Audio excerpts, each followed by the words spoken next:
Have you ever asked yourself the question, what is the best possible thing that humanity could do when we make first contact with aliens to ensure our continued survival as we prosper and spread throughout the galaxy?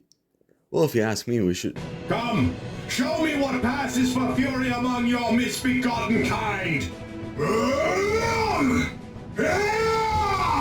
Die! My fury burns hotter! This video is for those who don't know jack about Warhammer. If this is true, well, you haven't come to the right place, because there are entire channels based around this game. It would take me years to cover the amount of content they have by now, and this isn't a solely Warhammer channel. Anyway, who cares? What is Warhammer? A tabletop war game created by British company Games Workshop, where you roll dice to pit little armies that you carefully painted to die in glorious battle against each other. I don't even play it, so you can either cry about it or go find someone else who knows more about it than I do. The franchise is split into 40k, Fantasy, and Age of Sigmar, which is the continuation / revival of Fantasy. The one I am most knowledgeable about is 40k, so that's what I'm talking about here today. There is no way I can possibly cover all the lore in one video. This franchise is over 30 years old. The Horus Heresy, the shenanigans with this dude Horus alone, has 54 books with 340 in that same general area of time. It is the dream of every Warhammer fan to lock you in a room until every last drop of lore has been planted into your head. This is the closest I will ever get to doing that. First of all, know that Warhammer has no good guys, but that's the charm. Good guys are lame. They have goofy helmets and always have to be concerned with things like morality and free speech and protecting the weak and all that other bull. But villains are fun. They have cool armies, cool gear, cool spaceships, and a lot of spikes. So when everybody's the bad guys, no one has to worry about being cool. I should probably also say that 40k was the first universe to coin the term grimdark. This means that every aspect of human life sucks really hard to a level of detail that is absolutely ludicrous. Most things in Warhammer are ludicrous. Some feelings you are going to go through, as I describe things in future videos, please sub for more, are going to be, wow, that thing was really overpowered, and then realizing it's dead. The more in depth you look at these things, the more powerful they become. But everything sort of cancels each other out, and therein lies the charm. You know what? Here's a quote to help you get a sense of how ludicrously bad things are. To be a man in such times is to be one amongst untold billions. It is to live in the cruelest and most bloody regime imaginable. These are the tales of those times. Forget the power of technology and science, for so much has been forgotten, never to be relearned. Forget the promise of greatness and understanding, for in the grim dark future there is only war. There is no peace amongst the stars, only an eternity of carnage and slaughter, and the laughter of thirsting gods. This is how 40k stands out, with your spaceship taking particularly mediocre damage where over 10,000 people die, with the reactor core requiring the several men who refuel it to die every time it gets refueled, with your average Space Marine being arguably more powerful than Master Chief and then making several armies of him. Imagine a city, this thing called a hive city, with 9 billion people crammed into the same city, and then there's Exterminatus. And that's just humanity. Where do I even begin?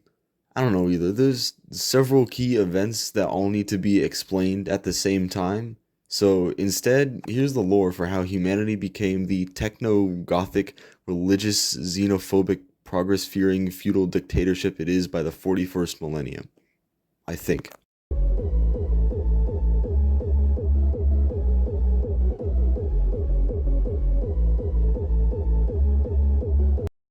Imagine the future goes well. Humanity becomes the Federation from Star Trek, only way more advanced, colonizes a million worlds, and has these AI dudes known as the Men of Iron to fight all the wars for them.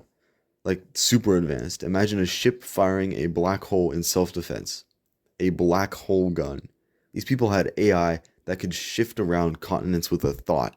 Peak human performance. Unfortunately, humanity found out that the Men of Iron weren't as chill as previously thought, and the AI did the normal thing for AI to do and attempted to wipe us all out. Fortunately, the humans won, but at a large cost. Now that large civilization was very unstable and weak. This became later known as the Dark Age of technology, where it was also a golden age, but I mean, come on, it did lead to the downfall of humanity. Here is where I go on the first of many side tangents that I promise are important. So here is how interstellar travel works in 40K. There's this dimension called the warp. It's really weird. Time and space don't matter, but they also do. So if you mess up, you can accidentally pop out 300 years or so in the future, and it's the Imperium, so it's made out of psychic energy. It's basically the Warhammer version of hell, and you rely on it for interstellar travel. It's kind of like the Nether from Minecraft, and the most metal possible way of interstellar travel. And until recently, it was pretty calm. It was easy for ships to see their destination, and now with another event that I will get to in another video, I promise, please subscribe, the warp basically became impassable. You can't use it no more. Nope, that unstable million world civilization that needed each other to keep from crumbling into the Stone Age, they're cut off now. Enter the age of strife, when everybody's technological level dropped rapidly. Now on Earth, which from now on I will call Terra to keep myself from being deemed a heretic before the 40K fans sent a bolt around through my skull, things weren't looking very good. Imagine a nuclear apocalypse followed by Mad Max roving warlords and techno barbarians. Not the best place to live. Now here is where things get exciting. This is where the Emperor comes in. He was this 14-foot tall, massively intelligent slab of beef. Now, the Emperor was many things. He was a perpetual, which means that he had been around since before recorded history, which is kind of left ambiguous, but that's all you need to know. He was a really smart geneticist, and he was lastly the most powerful psyker of all time. So what is a psyker? Another tangent, I promise is important. It is the Warhammer equivalent to a wizard. This is how magic works in 40K. Remember the warp? This is where psychers get their power. They have to be careful though, because the farther they reach into the warp, the more it reaches into you. And once we get to the forces of chaos later on, you'll see how dangerous that can be. So Big E, Emps, whatever you want to call the Emperor, creates these dudes called the Thunder Warriors, which are these super soldiers that he uses to conquer the planet, and creates the Imperium of Man, which eventually becomes the main governing body that rules over humanity in 40K. Another little side tangent here. This will be very important later on. So the Emperor, he's an atheist, right? He wipes out all religion in the Unification Wars to retake Terra. But for some strange reason, every building in 40K looks like a church. So remember this. This is very important. Now, the end of the Age of Strife was around the year 30K, so we still have some time to go before 40K.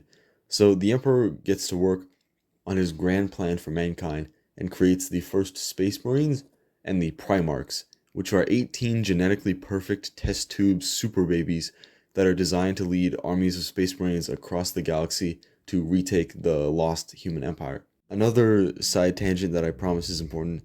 So the Thunder Warriors had this thing called a gene seed that is their main augment. So the same thing with the Space Marines, except their gene seeds were based off of their Primarchs, making them basically like the sons of the Primarchs. And the Thunder Warriors gene seed was starting to become unstable, and at times they would just kind of go insane and die. And they weren't fit for space travel like the Space Marines were. So here is where we are reminded that humans are not the good guys in 40K as the Emperor decides to murder all the Thunder Warriors.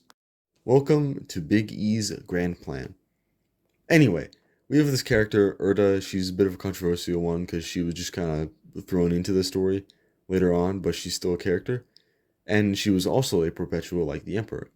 She was basically the mother of the Primarchs if the Emperor was their father, because she helped design them, and they were made out of both of their DNA as well as like all these animals and stuff.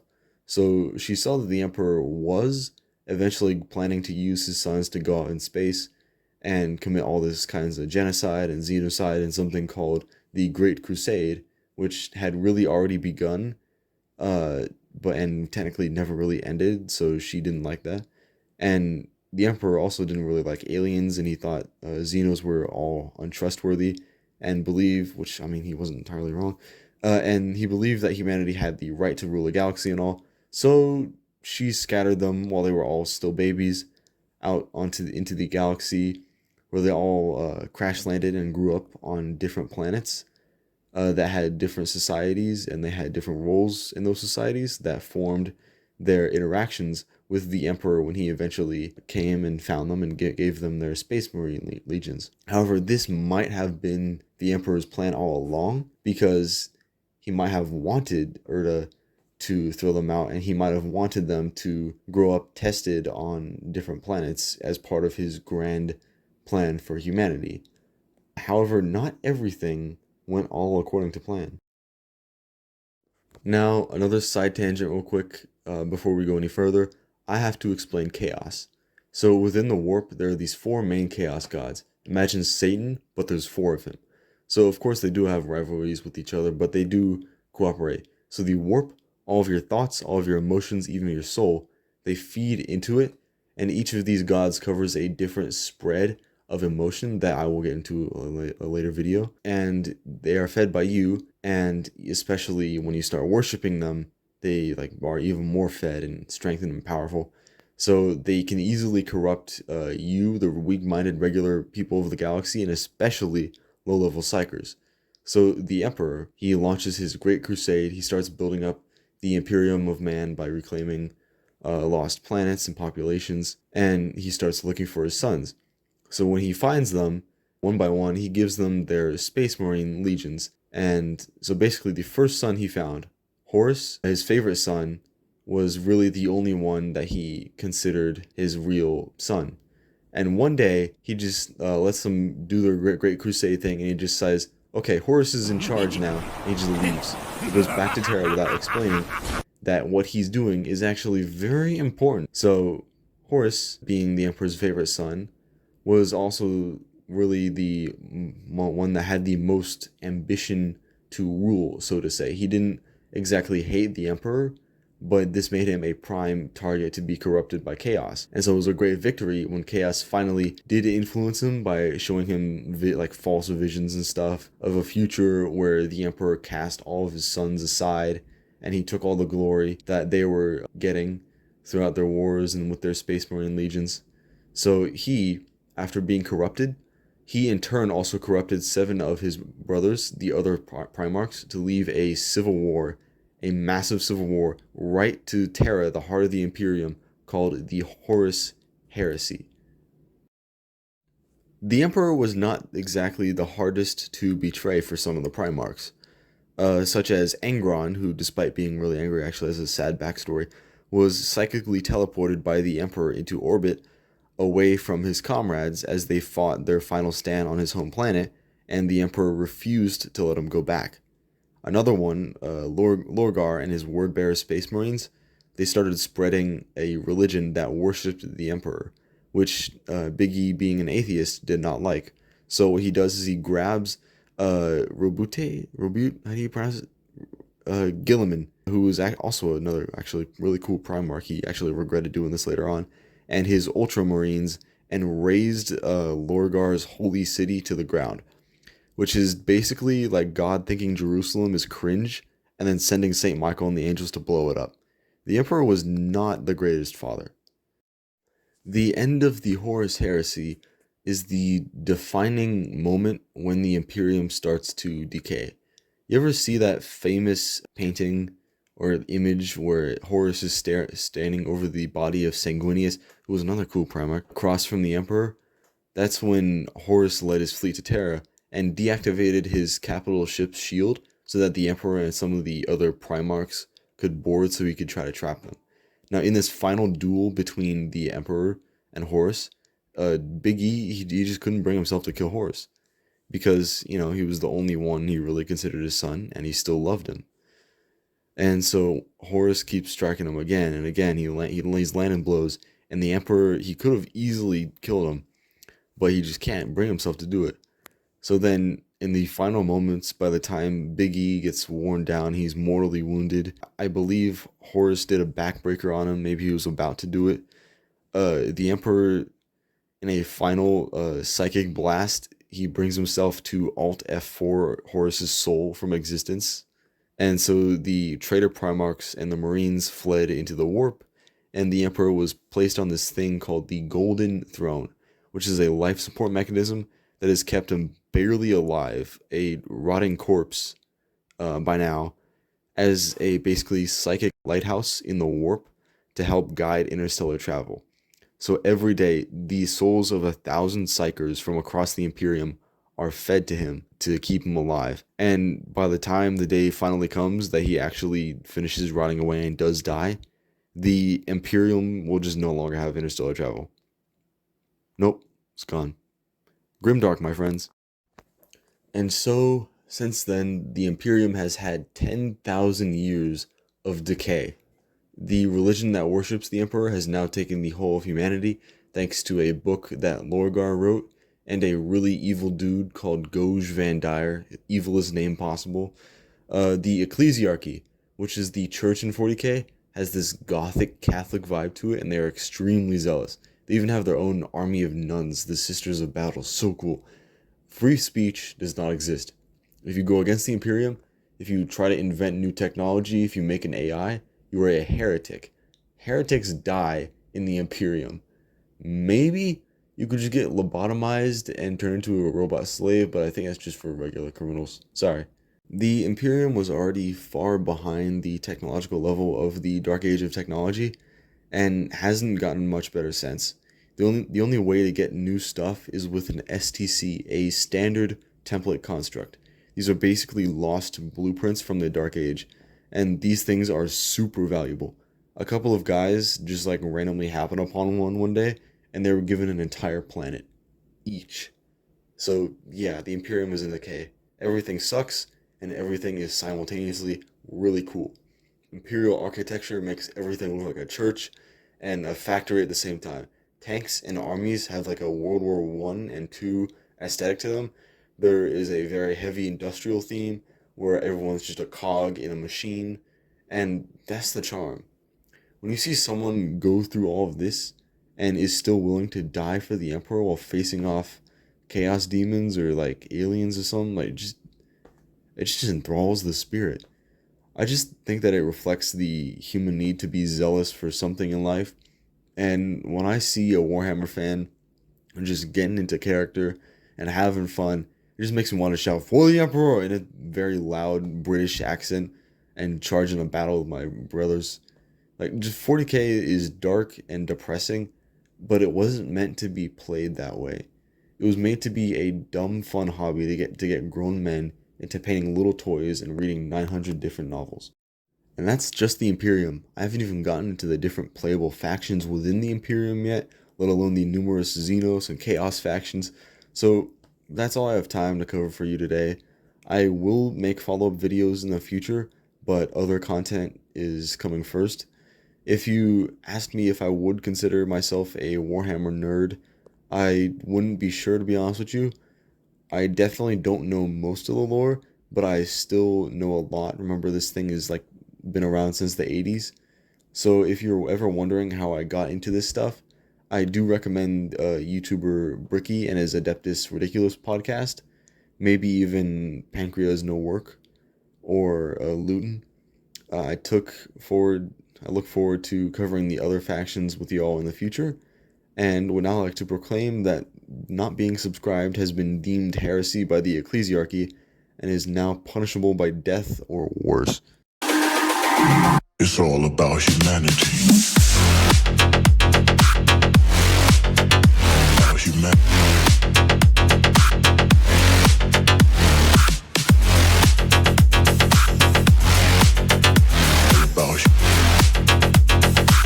It's all about humanity.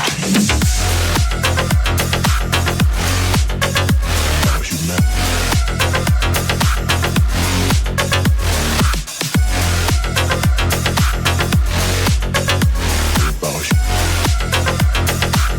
It's all about humanity.